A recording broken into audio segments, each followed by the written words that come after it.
एक insurance policy, इतने सारे सवाल। सर बस एक आखिरी सवाल। स्मोकिंग। पर बहुत जल्द शुरू करने वाले हैं। क्या बोल रहा है?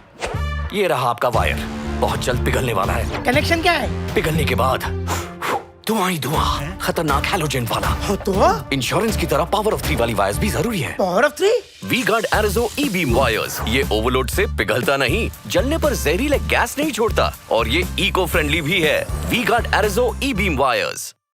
एक कार्यक्रम के दौरान मेघालय को लैंडलॉक राज्य कहे जाने पर प्रतिक्रिया व्यक्त करते हुए राज्य के कैबिनेट मंत्री और भाजपा नेता अलेक्जेंडर लालू हेक ने इस टिप्पणी को भ्रामक और तथ्यहीन बताया। उन्होंने स्पष्ट कहा कि मेघालय एक लैंडलॉक स्थलबद्ध राज्य नहीं बल्कि एक पारगमन ट्रांजिट राज्य है, क्योंकि यहां से होकर मिजोरम, मणिपुर, त्रिपुरा समेत कई अन्य पूर्वोत्तर राज्यों को जोड़ने वाले महत्वपूर्ण राष्ट्रीय राजमार्ग गुजरते हैं।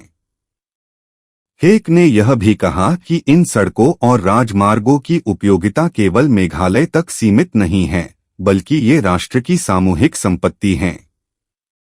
इसी कारण राज्य सरकार किसी भी एनजीओ या दबाव समूह को यह अनुमति नहीं देती कि वे आवाजाही या परिवहन व्यवस्था में बाधा डालें। उन्होंने जोर देकर कहा, ऐसे राजमार्गों को बाधित करना केवल राज्य के हितों को ही नहीं बल्कि राष्ट्रीय एकता और क्षेत्रीय समन्वय को भी प्रभावित करता है। इसलिए मेघालय को लैंडलॉक कहना तथ्यों के विरुद्ध और अनुचित है। It is a transit state only.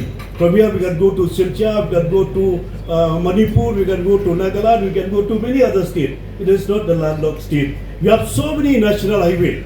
That's why we don't not allow any NGO or any pressure group to stop, to close the national highway because it don't belong only to Meghalaya. It belongs to the people of national people.